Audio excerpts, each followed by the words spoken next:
जय हिंद दोस्तों, स्वागत है आपका ऐसे कंसेप्ट डिस्कशन पे। आइए, हम लोग सिंधु सभ्यता पढ़ रहे थे। दो वीडियो इसके पहले सिंधु सभ्यता का दो वीडियो पिछले पहले हम लोग पढ़ चुके हैं। ये भाग 3 है और लगभग अब हम लोग को सिंधु सभ्यता जो ऑब्जेक्टिव टाइप 2-4 को क्वेश्चन यहाँ से पूछता था उसको ले लिए हैं और हम लोग पूरा सिंधु सभ्यता खत्म कर चुके हैं। इसके आगे हम लोग क्या चलेंगे, वैदिक सभ्यता में जो उत्तर वैदिक, पूर्व वैदिक और उत्तर वैदिक काल था उसको पढ़ेंगे। उसके बाद फिर महाजनपद, बौद्ध धर्म, जैन धर्म, सारा इसी प्रकार हम लोग प्राचीन भारत खत्म करेंगे। उसके बाद फिर मध्यकालीन भारत पर, उसके बाद फिर हम लोग आधुनिक भारत पर चलेंगे। अगर उसके पहले आप लोग कमेंट आता है क्या, कमेंट अगर आता है तो दूसरा, इससे आधुनिक से ज्यादा क्वेश्चन पूछता है हिस्ट्री में, आधुनिक शुरू कर सकते हैं तो कमेंट आप लोग कीजिए।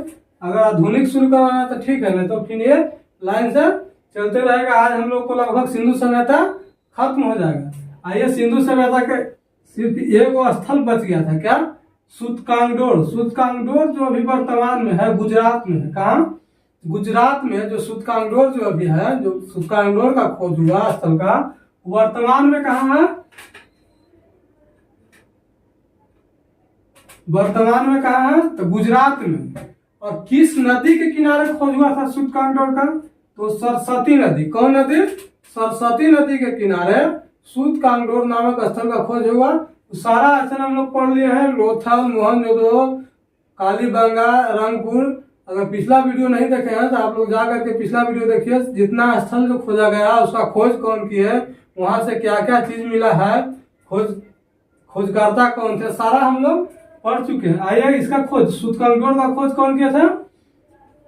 सूतकांगडोर का खोज यहाँ से देखिए क्या क्या मिला था। कलश समाधान, क्या जो कलश समाधान है की व्यवस्था था, जो कलश रखा जाता था उसका मिला है। और घोड़े की हड्डी, क्या घोड़ा की हड्डी सूतकांगडोर से मिला है। घोड़ा की हड्डी पूछता है एग्जाम में, यहाँ से क्वेश्चन आता है घोड़े की हड्डी का साक्ष्य कहाँ से मिला है, तो सूतकांगडोर। और तराजू का साक्ष्य, क्या तराजू, जो तौलने वाला तराजू होता था उसका साक्ष्य भी सूतकांगडोर से मिला है। तब लगभग हम लोग को पूरा स्थल खत्म हो गया जो उसको खोजा गया था सिंधु सभ्यता में। आइए, कुछ ऑब्जेक्टिव टाइप जो क्वेश्चन पूछता है उसको देख लेते हैं। तो सिंधु सभ्यता में था जो बहुत सारा स्थल का खोज हुआ, देखे हम लोग पिछला वीडियो में। तो उसमें से जो मेन स्थल था, जो नगरीय सभ्यता था, जो टाउन था, क्या जो टाउन था उसको में कौन कौन था? मोहनजोदड़ो। कौन? मोहनजोदड़ो नगरीय सभ्यता था। हड़प्पा, हड़प्पे के बाद में हम लोग को सिंधु सभ्यता की घोषणा हो गया। सिंधु सभ्यता की खोज हो गया 1924 में करे थे सर जॉन मार्शल, जो थे पुरातात्विक विभाग के अध्यक्ष थे, जो जॉन कहे थे। उसके बाद क्या है कि राखी गढ़ी, कौन? राखी गढ़ी और धौलावीरा और कालीबंगा, ये सब जो था, ये जो पांचों था, ये नगरीय सभ्यता में आता था। क्या नगरीय सभ्यता? क्वेश्चन पूछ सकता है कि कौन कौन सा नगरीय सभ्यता में आता है। तो ऑप्शन मान के चलिए 3 को दे देगा और एक दूसरा पूछ रहा है कि इसे कौन नगरीय सभ्यता नहीं था। तो नगरीय सभ्यता याद रखना है कौन कौन? मोहनजोदड़ो, हड़प्पा, राखीगढ़ी, धौलावीरा और कालीबंगा, ये सब नगरीय सभ्यता था। उसके बाद देखिए लोथल और सूतकांगडोर, जो सिंधु सभ्यता है उसको लोथल और सूतकांगडोर को, क्या ये सूतकांगडोर पर है और लोथल हम लोग पीछे पढ़े थे, क्या लोथल पढ़े थे। तो इसको क्या सिंधु सभ्यता का बंदरगाह कहा गया है। क्या सिंधु सभ्यता का बंदरगाह कहा गया है लोथल और सूतकांगडोर को। किसको? सूतकांगडोर को। सिंधु सभ्यता जब पढ़े थे तो सिंधु सभ्यता का लिपि, क्या लिपि जो था वो भाव चित्रात्मक था। कैसा? भाव चित्रात्मक। वहां सिंधु सभ्यता के लोग जो लिपि था, तो अभी तक तो हम लोग को पढ़ा नहीं गया है, यानी सिर्फ भाव से हम लोग समझ रहे थे, यानी भाव चित्रात्मक वहां का लिपि था। चित्र बना करके समझाया जाता था किसी को, तो क्या भाव चित्रात्मक लिपि था वहां का। घरों नगरों का विन्यास के लिए, क्या घरों और नगरों का विन्यास, उसको जैसे ढाना होता था घर के, चाहे कोई नगर को खत्म करना था, ग्रिड पद्धति, कौन? ग्रिड पद्धति अपनाया गया था, जिसको तहत घरों और नगरों का विन्यास होता था।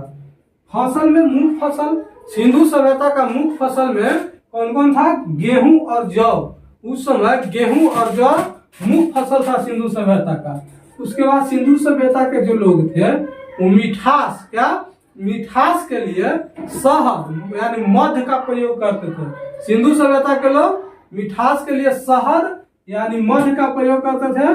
और तौल के देखिए हम लोग यहाँ से तराजू मिला, क्या तराजू मिला सूतकांकोर से, जो तराजू मिला तो क्या 16 के अनुपात में तौला जाता था, क्या 16 के अनुपात में तौला जाता था।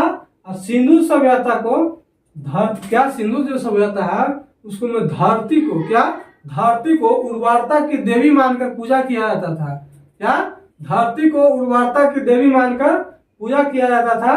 और मातृदेवी की उपासना, क्या सिंधु सभ्यता में मातृदेवी की उपासना सर्वाधिक प्रिय था, क्या था सर्वाधिक प्रिय मातृदेवी, यानी क्या मातृदेवी के पूजा यानी माता का पूजा सर्वाधिक प्रिय था उस समय।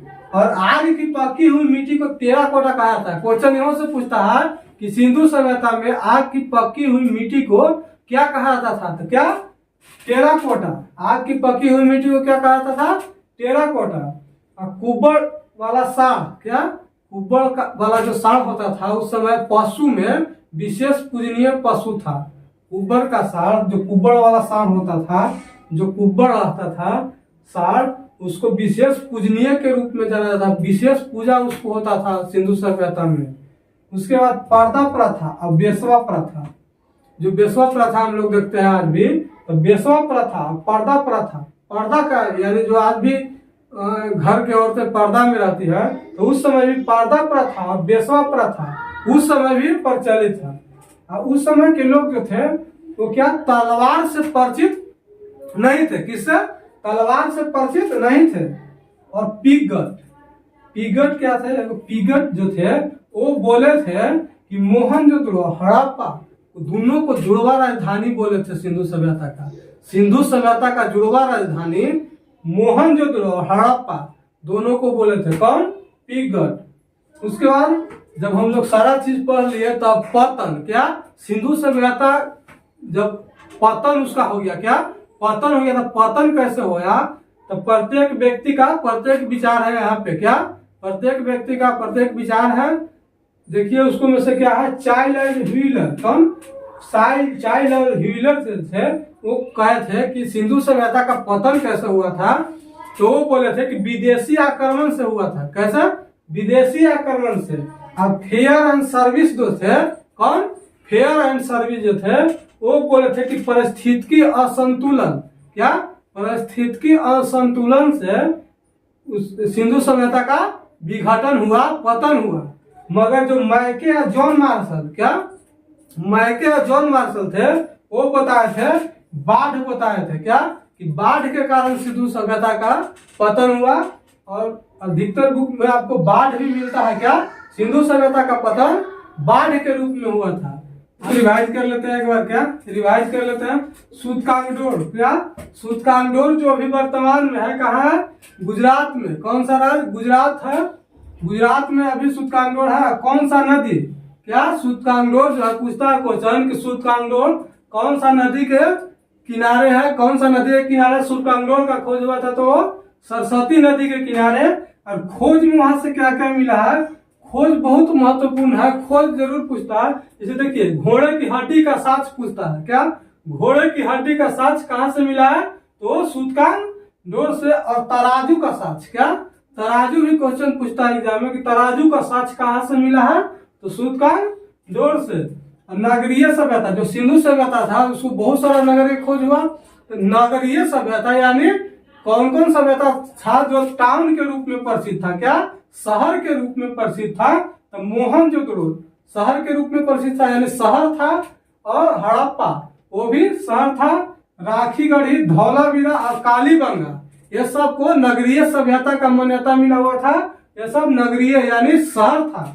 उसके बाद लोथल और सूतकांगडोर, जो लोथल और सूतकांगडोर है उसको सिंधु सभ्यता का बंदरगाह कहा गया था, क्या बंदरगाह, सिंधु सभ्यता का बंदरगाह लोथल और सूतकांगडोर को है। उसके बाद लिपि, सिंधु सभ्यता का लिपि कैसा था, तो भाव चित्रात्मक, एक दूसरे को चित्र बना करके समझाते थे। कैसे चित्र बना करके समझाते थे। चित्र के द्वारा, जैसे आज के डेट में क्या है कि लिख करके हम लोग बताते हैं, तो उस समय चित्र बना करके जो अभी तक पढ़ा नहीं गया है, उसी के चलते क्या सिंधु सभ्यता को आज ऐतिहासिक काल कहते हैं। क्या आज ऐतिहासिक काल कहते हैं। लिपि कैसा था वहां के, भाव चित्रात्मक। उसके बाद क्या पूछता है, घोड़े एवं क्या घरों एवं नगर के विन्यास के लिए, क्या घर जो था, घर के ढाने के लिए या पूरा नगर को खत्म करने के लिए ग्रिड पद्धति अपनाया था। क्या ग्रिड पद्धति, ग्रिड पद्धति से भी क्वेश्चन एग्जाम में आता है, इसको भी याद रखना है। उसके बाद क्या था,